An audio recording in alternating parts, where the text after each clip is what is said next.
Welcome back to our JobStreet Virtual Career Fair again. My name is Jay. I'll be your host for today, and we are on our third round. We had one last March, and we also had on June. But because of like the positive feedback that we gathered around, right? We are doing it again for another round before the end of the year. Okay, but this time it will be more exciting because we are more focused on emerging role, which is technical roles. And we are so lucky to join us with the big companies out there. We have like Marina Bay Sands, we have the big banks, HSBC, OCBC, and we also joined with Singapore Post, MediaCorp, Keppel Group, and so much more actually. Okay, so what you can do, you can always visit our career fair website. You can if you are lucky enough, you can also get invited to one-on-one interview or like a virtual interview with those big companies out there. Okay, um, and any of you that needs career or career advice to navigate uncertainty, we also partnered with career professionals. You can also chat them live. Just go to the website, I said. All right. So without further ado, let me introduce to you our panelist, or actually our speaker today. He is actually a passionate about advocacy and use of career development towards helping people and find meaning to the purpose of their careers as well. And as an experienced career developer, he has supported more than 300 individuals with their career needs, working in various schools, companies, and nonprofit organizations. Okay. Without further ado, let me give it up to, let's give the floor to Gerald. Hi, Gerald. Hi, Jay. All right. I'll stop sharing so you can also start your discussion. Great. Hang on, let me just get up my slides here. And yeah, hi everyone. I hope everyone's doing great on this first day of the week, right? It's a Monday. Today's a little bit gloomy, but I certainly do hope that you're not fully feeling gloomy on the inside, right? And then as you are here today, I just want to just really thank the good people at JobStreet for even proposing this very interesting topic about emerging roles, right? I find this really interesting because there's a lot of people out there, a lot of individuals who are thinking about planning for their careers. And of course, they're looking at something that has got more growth, something that is booming, and then they're looking at emerging roles. And the big question for many of them is, how do I get in there? How do I start to make the shift over there, right? And when this topic came out, I told the people at the team at JobStreet, I said, this is a great topic. This is a great opportunity for us to really explore deeper within the confines of like 30 minutes, 40 minutes. And I really do hope that all of you will walk away with a better understanding of two things. One, when we talk about emerging roles, what are we guided by? What defines an emerging role? And the other thing here is, if today we were to think about transiting for ourselves, then what are some considerations that we should have? All right. I just want to give a good shout out to the people at Facebook. If you are streaming online from Facebook, hi, my name is Gerald, and I'm very glad that you could join us this afternoon. And thank you, Chili and Adrian. I think Li Shan and Adrian. Good afternoon to you as well. So if you have got questions for me, you can just type it out in the chat, and then later on, if I have a opportunity to go through the Q&A, I'll try my best, right, to try to answer as much questions as possible. So let me get down into it before we waste any more time. Okay, so let me just start by trying to paint you a context, all right, of when we talk about emerging roles. When I'm talking about emerging roles, we need to start to think about trends, right? We need to start to think about shifts that have happened in the past. So, I'm getting this image from one of the websites, Deutsch, right? If you look at this like little 5 circles that you see on the screen, this actually shows us the progression of how the economy and how we have moved in terms of business, in terms of from a systems level of work. How have the society and our work, how has it been shifting? We started from a hunter-gatherer age, right, where we hunted for animals and the animals were for ourselves. And then we started to move into agriculture. Agriculture is farming, and then the idea is the more land you have, you can produce more food to trade, to sell, all right? In the past, agriculture wasn't just for ourselves. It was about, producing more so you can export, so that you can trade. And then after we start to move into industrialization. And that is really about the technology coming in, the steam technology, machinery. And then this is where factories started producing things, and things that were produced could be sold. And then more recently, we start to move into information age, right? In the late 80s, 90s, we started to see internet, we started to see computers start coming in. That's the beginning of information age. And right now today, what are we at? We are actually in what we call the remote first age. And what is this remote first age? It's basically doing things remotely, right? We are starting to see that we can do a lot of things virtually without having to be physically present in different places. All right. So this kind of shows us a little bit of a shift and where we are actually going towards. So it's by no surprise today when we look at some of the roles and we think back what has caused these emerging roles to come out. Well, it's because of the information age. It's because of how the pandemic, has even shifted the way business and careers are actually being done. So with that in mind, I just wanted to share with you guys, the World Economic Forum Future of Jobs report. And they said that, when they scan how companies are trying to adjust and fit in this new narrative of work and business and economies, right? You start to see 83% of businesses, they are looking to scale remote work. Remote work is here to stay. But the question is, how do you utilize and how do you harness this, right? And then you also start to see that digitalization needs to continue. Digitalization was accelerating, right, from 2010 onwards. And right now with pandemic, it made it even more important, right? Because we are starting to see manpower shifts. People are starting to think very differently about where they want to be working at and what kind of work they want to do as well. So a lot of companies, they need to start to think about how can I digitize things? How can I scale up remote work? And also, is there any way to increase automation so that I can get more yield, more productivity from the business, all right? And from that's the World Economic Forum perspective. And how about in Singapore?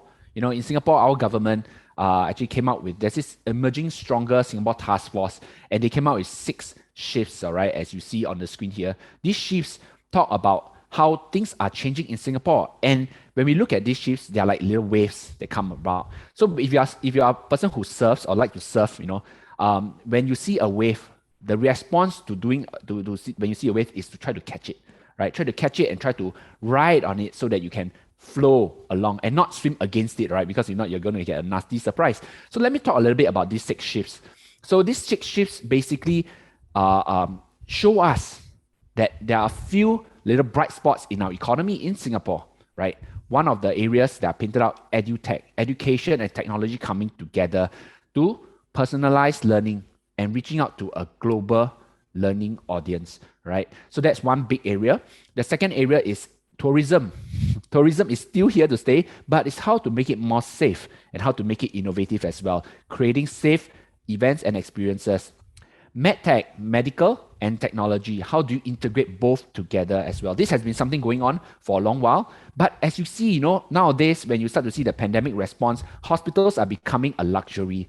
They need to be prioritized for certain type of care. So you can start to see that perhaps certain illnesses or certain conditions can it be treated remotely? We've already seen a little bit of that because there's what we call those virtual doctors. Some of you here, you might know what I'm talking about. You actually consulted a doctor by telemedicine, for example. You're able to see a doctor online and get a prescription and the medication is sent to you. That's pretty awesome, right? And that's just one little example of medtech. And you've got robotic solutions. I'm pretty excited about this one. I love robots. So when I heard that Boston Dynamics is coming to Singapore, and where they're going to base at? They're based at Punggol District, right? That's the new area in Singapore where all robotics, all things autonomous is going to be at. So all these robotic solutions, they're here to stay, and with global companies coming in, they're going to be looking for skilled people, skilled workforce, educated, and train certified people to kind of move into those roles to support them as they build this business from Singapore, right? And then you've also, of course, got smart commerce. It's no longer e-commerce. It's smart because it's about bringing your offline to online, right? I've seen one example of this in Capital Malls. They're starting to tie up with e-commerce providers to offer both the online and offline experience, right? And we also start to have built environment digitalization. How can construction be further automated? We've seen recent news about how the construction industry is having a lot of difficulty. So those of you out there who are from construction, it's not an easy time. And perhaps if today you own a business in construction, automation is probably something you're thinking about. How can we produce the materials? How can we build up buildings and build structures quickly with as little manpower as possible, right? Sustainability, this is a huge one, especially for those of you here who are younger.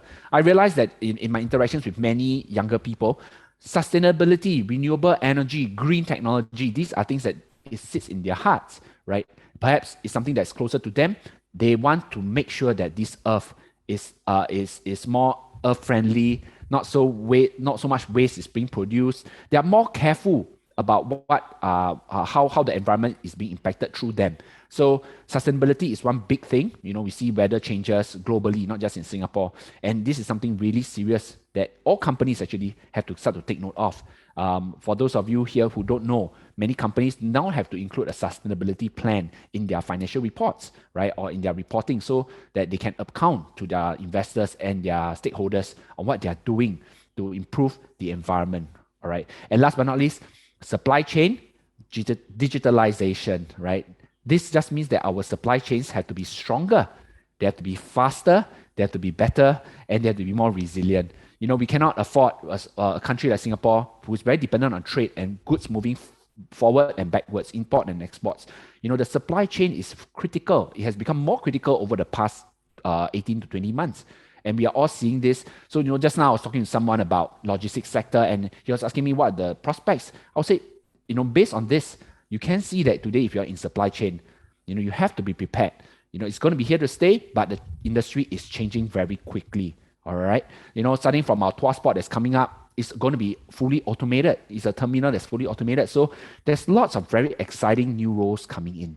All right. So as you hear me say all this, I came from the big picture of shifting from hunter-gatherer all the way to this remote age. And then I'm started to share with you in Singapore some of the little bright spots that are happening. And when we look at all these things, we see the news, we start to see Punggol District, having global players coming for autonomous companies, right, doing autonomous projects. 5G, is something that was here for a while and it's going to be here even more. Why is 5G important? Some of you might ask. 5G is important because it is the network by which a lot of digital services can be delivered online. So for example, just now we're talking about MedTech, right? MedTech, if today you're supposed to be doing a surgery, for example, remotely, can you imagine what happens if there's latency in the network? If the network delay, right? What happened to the doctor that's operating remotely, the robot that's on the patient? I can only imagine the disaster that will happen. So 5G provides a stronger, more reliable network, which allows such intricate processes to take place, right? And that's the reason why 5G is so critical, because it provides a lot of a lot of possibilities for businesses to start thinking, what can I do with digital this time? Previously, the network was a problem. With 5G, it's not going to be a problem, right? And then, of course, you start to see, with teams, with companies moving to Singapore, shifting operations to Singapore because they are looking to expand through Singapore to the rest of the world. Singapore is kind of like the middle of two, the East and the West culture, right? So we are somewhere in the sweet spot, but this sweet spot provides a lot of opportunities as well. It's for us to kind of recognize this, So when we see all these things, we think to ourselves, wow, Gerald, there's a lot of things that's happening, but I'm still not so sure of how to kind of make sense of it. I'll get to that in a bit, but hang on with me for a while. What we've just been talking about are just changes, possibilities of industries changing, and perhaps with that, job roles changes. How about work itself? The thing that you're doing right now, or maybe later on after this talk, you're going back to work, right? How is work even changing? The workforce profile, how is it changing, right? This report from 2020, Human Capital as an Asset report, right? It starts to paint out how employers are seeing workers differently as well. So just now we talked about roles that are emerging, trends in the industry, and how we need to take advantage of those trends. Now we talk a little bit about the way work is being done. It's no longer about going to an office, and then after that, no longer about employers looking at every employee and saying that you have to be there and you have to produce amount of work. If you're not producing work, then you got to go. It's not just that. They are starting to change a little bit about how human capital is being seen. And this chart here, presents to you some of the shifts that employers are slowly, not yet, but slowly kind of seeing more meaning in as they want to kind of work with take care of their workforce. So like, for example, going from profit is still very important, but they start to want to see what is the purpose. What's the purpose of the company? If the company is supposed to exist, is it merely just for profit, or is there a social line between it?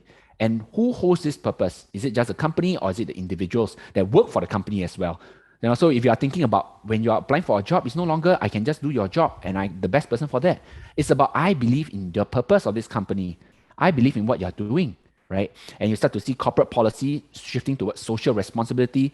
You see organizations functioning as a standalone, right? And now they're starting to see as an ecosystem. Companies that have works with their supply chain, works with their vendors, works with their partners, even sometimes their competitors, to create some form of a community, an organization, build up the resilience of the overall industry, right? Because if the parts of the industries are crumbling, then even as a company, it will not be possible to stand for long, right?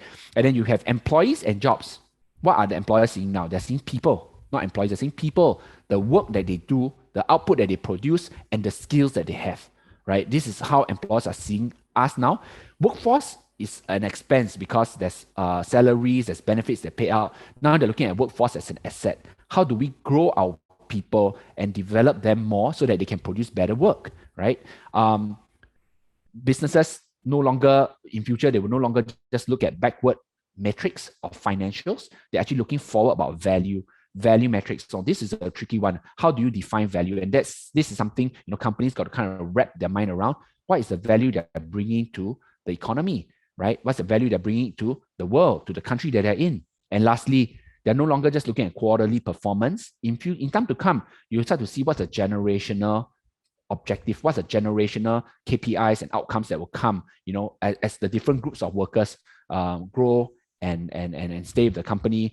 And then after that, the younger ones come in. You need to start to look at what is the value that the company is moving across, all the different stratas of society. This is pretty interesting because it's no longer just treating us as individuals working for a company. It's like the person and the company is kind of fused together, right? So when we look at this, what is emerging is not merely just the roles. It's even the way all of you in this room, right? Or how you're actually working.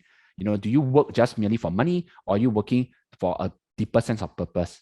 So the same report points out that, high performance employees is what they define. And as an employee, what will help an employee to feel more productive and also more engaged in the company is when the employee starts to see a purpose in their work, right? And then when they're doing they are able to see the connection with people at their workplaces as well. They're able to connect with people and leaders in the industry. When the individuals can do great work in a thriving organization, right? This work comes up as very meaningful. It's not just merely doing something my boss asked me to do. And lastly, this will pay off in a firm way of extrinsic rewards. So the growth and reward opportunities that come in return when an individual has all these aspects met. So this is what the report points out to companies to start to shift towards, the purpose and the meaning behind it. So don't be surprised, some of you here, when you work for certain companies, they may ask you questions that are related to what you want to be doing in your career for the longer term and why this company, beyond just, could you fit our budget? Could you do the work that we're asking you to do? They'll probably also be interested to find out what you would like to do more of in future, right? So with these two perspectives in mind, I just want to kind of like take one step back and show you what I've been talking about so far. So imagine that person in the diagram is you, right? And you are starting to see, yes, there are global trends that are happening around us globally, and also local economic shifts. Just now I told you about the 6 shifts that have happened, and then all the little bright sparks like EdTech, MedTech, supply chain, autonomous. So these are the little economic shifts that are happening in Singapore amidst the global trends. And we also have got changes to the way work is done. The way we are working is no longer the same as before. We need to start to adjust and shift accordingly. So the big question here is for us, how do we make sense of this? If today we are thinking about making a transition, right? We are thinking of moving out from our current role into something else. What are some of the perspectives we have to consider? We need to kind of make sense of all these things. At the same time, we also need to bear in mind one important thing. Who are we as a person? And how are we going to benefit from this transition? A lot of individuals come to me and they tell me that I want to be a programmer. I want to be a data analyst. And I ask them why. And they can't tell me the answer. They can tell me that because it's a growing industry. Yes, it's a growing industry. Yes, it's a booming role, for example. But is that really something that you should be doing? right? Do we just move to something because it's booming, because it's emerging? What are the considerations to have? So I want to kind of just use this time to just paint a little bit now to talk a little bit about this perspectives that you as an individual should have when you're considering emerging roles, all right? And I'm going to start to do this by sharing with you this, what we call a 4S model, 4S as situation, self, support, and strategies, right? This is based on some research work, right? Career theory work by Dr. Nancy Schwarzberg, right? She wrote this transition theory. Basically, her research work in this area of the 4S model helps us to see perspectives when we are thinking about any form of transition, for our work. What are some of the perspectives to have? And her work says that, postulates that there's a situation that we need to process. There's a self we have to process. There's a support that we have to build and a strategy that we have to come up with in order to have a successful transition, right? So I'm going to deep dive a bit into each of these situations, and maybe that will allow you to kind of have a better perspective, instead of just looking at what is all the changes ahead. How about what's happening inside? What should change inside of you? All right. So 4 perspectives to consider in job transitioning. The first one, when we talk about situation here, what we are really thinking about, the questions to ask ourselves is this: is this the right time for us to transit? This is a big one because the word right is very subjective. It's really subjective. Some of us feel that our time in the company is running out. Some of us feel that actually the company is comfortable, but I just want to prepare for the future. Some of us can see retrenchments happening already and you want to just be prepared. And some of us perhaps have got certain family commitments that makes us feel like we can't really maneuver that quickly or easily as much as we like to. So is this the right time to transit? We need to think about that. Secondly, what is motivating the transition? Right? When we think about a change, a job change is a serious change, it's a really big change. It's a shift of whatever you're familiar with into something that's unfamiliar. All right. So the motivations for changing has to be very clear. It has to be really very right. It has to be for right reasons, and it's not just one reason. It's like a combination of several things, maybe comprising the push and the pull together. And when there's an opportunity, then you start to see that, okay, maybe let's do this now, right? So you need to understand what is motivating the transition. If today the motivation is not set clearly, right, then the transition is very unlikely to happen. It's very unlikely to happen, at least willingly. All right. So next one is, what are some associated risks and stress that is associated with this change?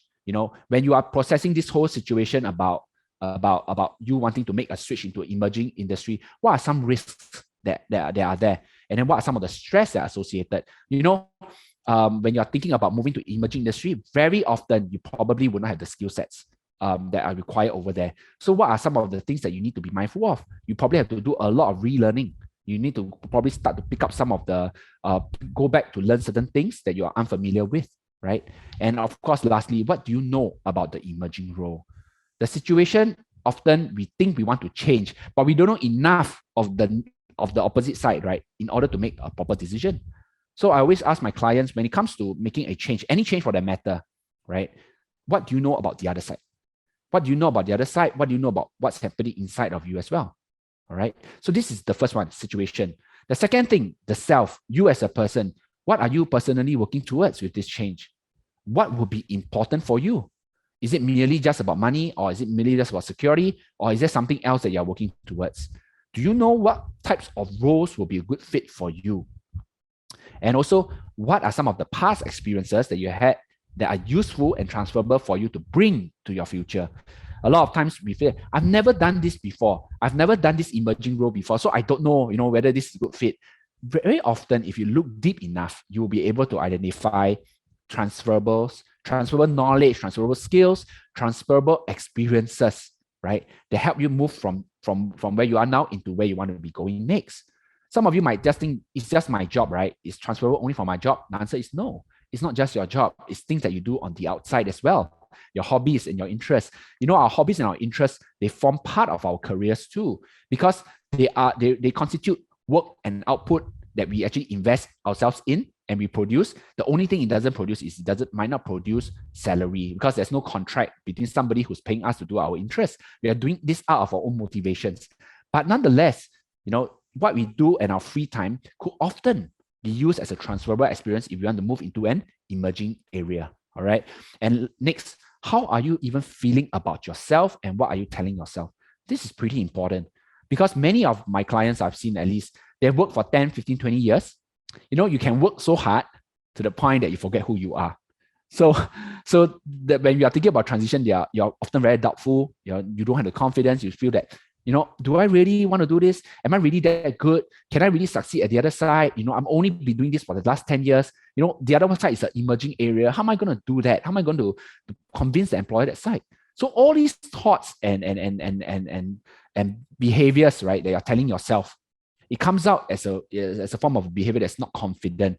And if today you're not confident about where you want to be going, what more the person who is looking to hire, would they regard you? How would they view you? So how you are feeling about yourself, what you're telling yourself is pretty important as well, right? So this is the second part, self. Now I'm going to move on to the strategies, the third one, strategies. Strategies is about planning, it's about making a path for yourself. So how do you increase your chances? A lot of us, we think about, how do I get a job? Right? But I want to take one step back and say, how do you increase your chances? What must you be doing in order for you to be able to find different routes to the destination you want to go? How do you increase your fit? If today you look like somebody who's not suitable for this emerging role, and for whatever reasons, you know that this is what you want, this is really where you need to be at, how do you increase your fit? Or rather look like you actually fit into that role. All right. Next, how do you keep focus? Because making a switch is not like turning on the lights on and off. It's very unlikely to be like that. All right. It's more of a process and a journey. And this process of a journey sometimes comes in the form of what? A series of small stepping stones. Right? It could start from, for example, a posting within the company to another department, and then after maybe to a subsidiary, and then finally going to where you want to go. It could look like this, all right? Very often we think career switching is merely just, I'm just making the big jump here and there. Well, it wouldn't be fair for the employer if that were to happen, and also for you, because you don't know enough whether that's really what you want. So taking a series of small baby steps, perhaps that's the better way to do it. Keep yourself focused towards the end goal. And of course, having a plan B. What if things don't work out, right? Always have an exit. Always have an exit plan. When you do business, you always know you need to have a plan B and exit plan, when to cut your losses. So you do need to also apply the same thought process towards your aim, right? And the last part, support. Who can come alongside you as a form of support? This is very important. We all need cheerleaders in our lives, all right? There's a lot of negativity. So we do need people we can count on to say, keep us focused and encourage us towards where we need to be going at. For those of you who have family members, and you are supporting your family members, of course, your career decision impacts them. So you do need to talk to them to be able to help to clarify and also get their support to what you want to do, right? And of course, outside, who do you need to consult to be more confident? Who can provide you more information to what you don't know about, all right? Very often, a lot of us, we grapple with the uncertainty of what's next, the emerging job, and where we are now. We are not so sure. We can't even define what's exactly happening on the job, and we don't even know what's happening on the outside, and then we find ourselves being stuck. And that's the reason why your indecision happens. You don't have enough information. All right. So support comes in the form of people providing you information, okay, or doing your own online research, for example. So I'm going to just quickly dive into this one case study, right, of this client, and show you how these 4S's, this 4S model kind of work together to paint a holistic picture. So this is a real client case, all right? I'm not going to give you his real name, of course. So I just call him client A, all right? So client A is, when he came to speak with me, he was sharing his situation. He says, I'm in a stagnating industry, right? And this industry, they have a lot of workplace stress because the way they keep their staff every year, is based on performance. So if today you're the bottom percentile, you're out. So there's a lot of stress to keep working there. And he's thinking of switching industry, but he has a young family with kids. This industry used to be booming a lot. Now it's stagnating. He's seeing it stagnate already. He says that I need to do something. And when we talk about the self, I find out from him a little bit more. He says, I regret I didn't plan earlier. I should have done this a lot earlier, but the money was good. So I'm regretting this. And I don't even know now I've stayed for so long. What am I able to do? And therefore I don't know what industry to go into. Right. And then after that, we talk about the support. He says that his wife is supportive, but his wife is also thinking of a change herself. So that is like two changes happening in a family, and that's going to be very difficult. Whose needs are more important, and what should happen first? And then of course also, he thinks about how how much money he needs to be able to hold out for any possible change. What if things fail, And then lastly, this resulted in a lack of a plan. The client A didn't know what to do. He felt very stuck. So, going through this process, what we started to do is to perhaps, for example, set a timeline for the situation, right? If today you need to know, you're not so sure what to do with the situation, set a timeline for yourself and start making plans towards it. And then after that, in terms of working on yourself, how we helped him to kind of build up his knowledge of himself, what we call self-concept, and then realize that he had this interest in renewable energy. And he had some things from his past that he can bring forward into the renewable energy sector. This gave him, of course, confidence and also a lot more reason. Now I have a stronger reason. Now I have a stronger confidence in making this switch for myself. Making the timeline is therefore, a very logical thing to do. And for his wife's perspective, it's about getting support from them. And I say projects because he planned out a series of little steps that he might want to do, telling the family that, no, this is my plan. I want to be doing this. I'm going to be going to renewable energy, but I need to take up these little projects first to move me forward. These projects, what do they look like? They look like little things, for example, being intentional with his time, right? No more binge watching on Netflix after work, It's about taking some learning, for example, to help him move closer to where he want to go, looking at opportunities within his current reality, his current workplace, to see whether there are things that he can do more of now that he can use to justify his move in future. All right. So when we look at the 4S model and you start to see this, this is a really simple framework to help you to shape your perspective when you are thinking about the why, what, and how of a mid-career transition, right? I'll end off here with 3 little tips for all of you about how you might want to transition. The first thing, transition tip number 1, build momentum towards change. Change doesn't happen overnight. Change only happens when there's sufficient momentum. It's like the tipping point for you to just tip over and the change happens, all right? So I use Lego bricks I love to use Lego bricks as an analogy, as a metaphor, right? So imagine now you have a pile of Lego bricks and you're building the ship for yourself, your current work. What you should be doing is looking at the pile of Lego bricks that you have in terms of your skills and experience. What else can you build out of it?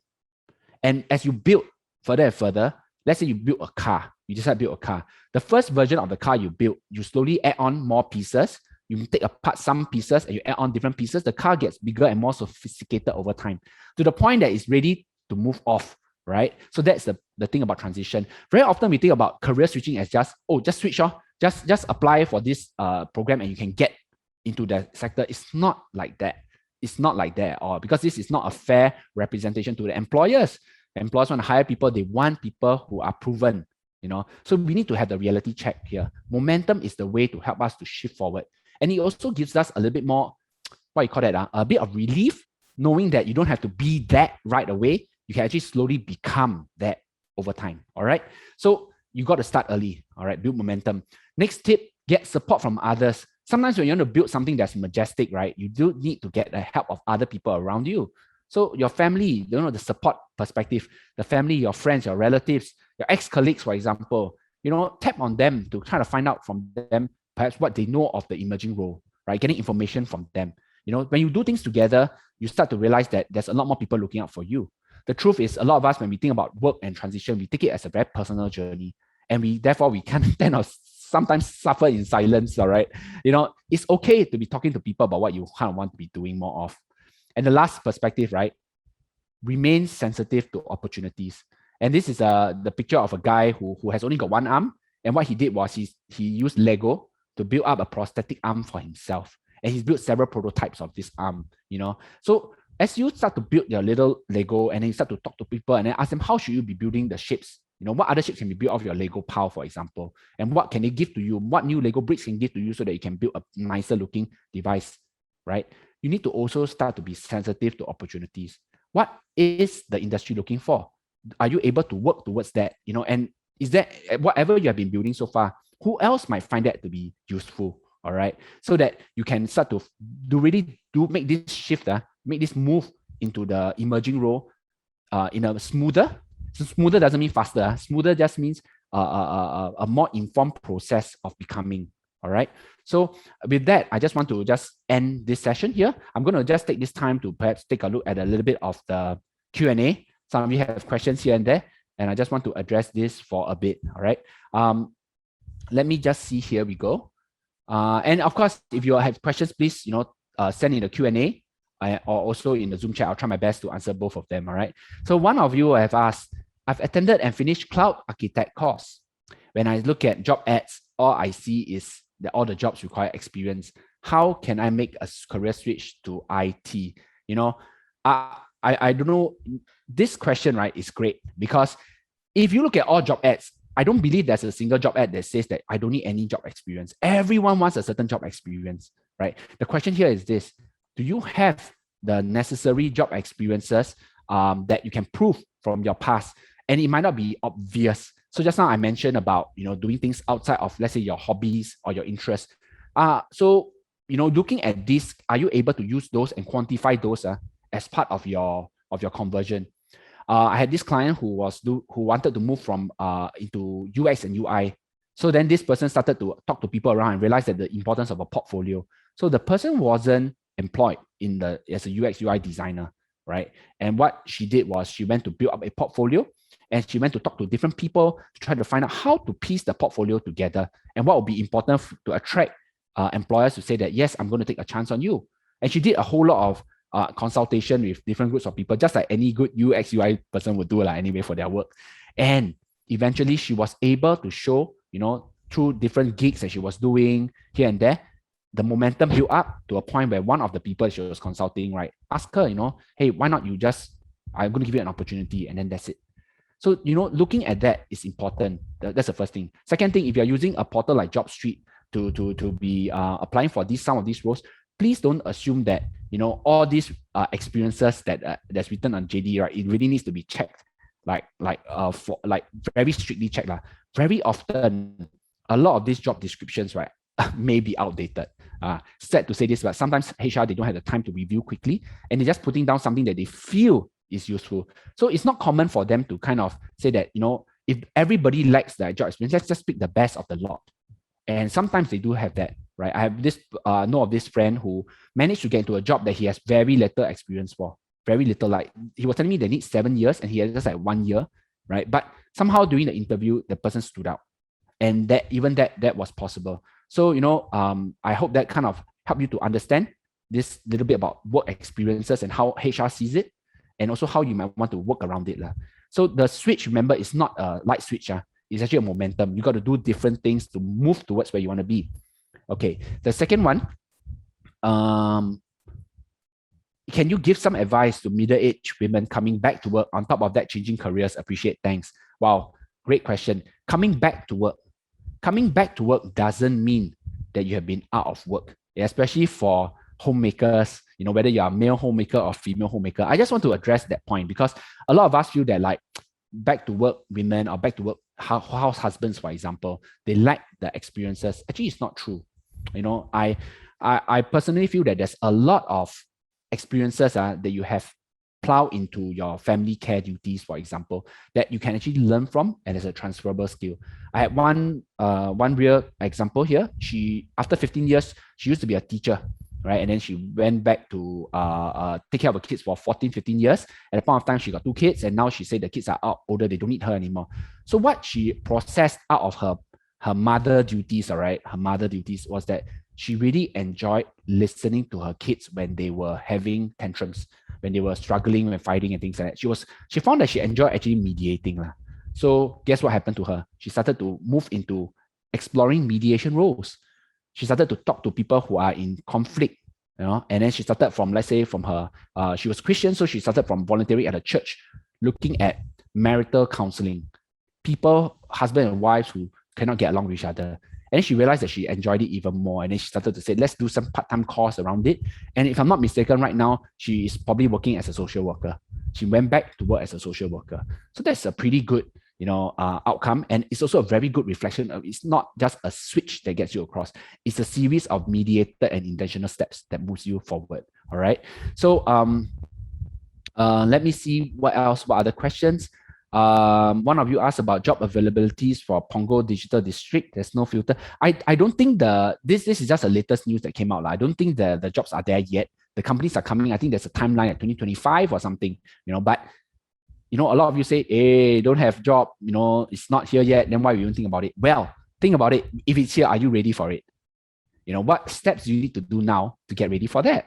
If today you really love robotics, taking courses on 3D printing, for example, taking courses on how do you create, taking engineering related courses, getting hands-on that, that could help you to prepare, to build up that momentum towards, number one, knowing whether this is really what you want to do. Number two, whether are you able to move forward if the opportunity arises, right? A lot of times we cannot be so practical, just, oh, is the job there or not? Because if the job is there, you look at it, then it's also not suitable for you now.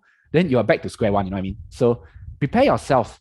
That's the importance of looking at an emerging role. Don't just look at it as seeing, can I do it or not? Look at it and say, how can I move towards it? How can I start to take some small actions towards it? All right. Okay. And a few others as well.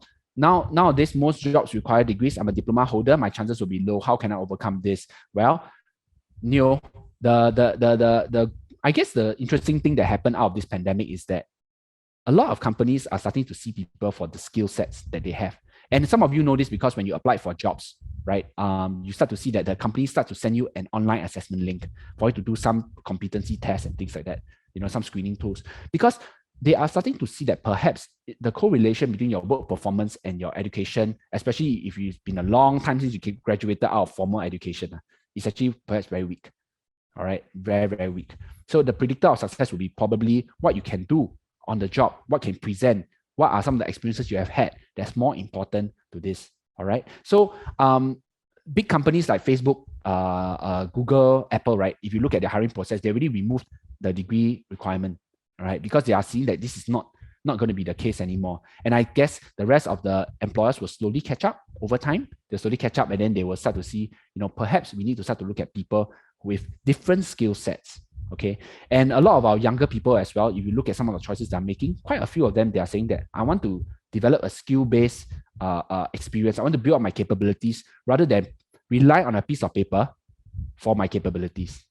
So I hope that kind of gives you an answer, also assurance that, not everything requires a degree. All right. All right. I see Jay come online. Am I running out of time? Yeah. So sorry, Gerald, for interrupting, but our time is very limited. But before we end the session, right, let me just pick one of the questions that I think we had it very interesting question as well. I found it in the chat group, right? The question is from Margaret, and she's asking, do you think women in 60s can easily get into social service professional conversion program? Okay. So to answer Margaret's question, right, there are a few ways to answer this. One way is to answer this is to see the requirements of the PCP, the Professional Conversion Program. For those of you who don't know, that's a government scheme, right, that allows people to convert into the industry, right? One way is to look at the entry criteria. I'm not too familiar with that, but I do know that there's a fair bit of re-education that's needed. You need to go and take a grad diploma, for example, or degree in social work. That's one particular thing. So you need to invest time to study, right? The second thing is, if today you were to say, what if it's not a PCP and you are interested in social service, then start to broaden the options a little bit for yourself. If today is the PCP the only way to move into social service, maybe yes, as a social worker, perhaps, but what are the roles of social service? Social service is a helping profession. And if I distill it down, there are many ways to help people. Who are the type of people you want to help? And what form of help do you think you can give? You've got 60 years of experience, maybe 40 years of work experiences, what from your 40 years, what can you take out of your 40 years to use to help somebody, a group of people, in a form of a social service? You need to come using the 4S method. You need to start to understand the self part first, and then after start to perhaps look at the situation. What are some of the options that are the closest to you? I don't like to think of options as can take or cannot take. I like to think of it as long-term or short-term. Maybe a PCP, for example, might seem very long-term. Then can I do some short-term things first as I move towards maybe a PCP in future if I still need to? Perhaps you might not even need a PCP eventually and you still find yourself in the social service. So there are lots of ways to think about this. And I like to think about this as, we need to brainstorm different opportunities and options for ourselves. And it's very important to start to look inward to see what do we have in order to shape what might be possible for ourselves instead of looking out and letting that define what we can do. All right. Thanks, Jay, for the question. I agree in that one. I do have a lot of questions for you actually, but unfortunately we don't have much of the time, but that is very insightful actually. Thank you so much, Gerald, for that. All right. Yeah, Thank you. but don't worry. For those viewers, especially for those viewing us on Facebook, Facebook Live, you can always visit our website. It's go to jobstreet.com.sg, and farther to that page, you will be able to see the career virtual career page website. For those who missed, we always gonna record and paste it after. By the way, this is a 3 days event, also, right? And tomorrow we will have another person who's gonna share with us some insight about other topics as well. And I would love to stay longer, but unfortunately, we don't have much time. So unfortunately, this is about for today. Thank you so much again, everyone, for visiting us. And hopefully, we'll see you again tomorrow. All right. Have a great day, everyone.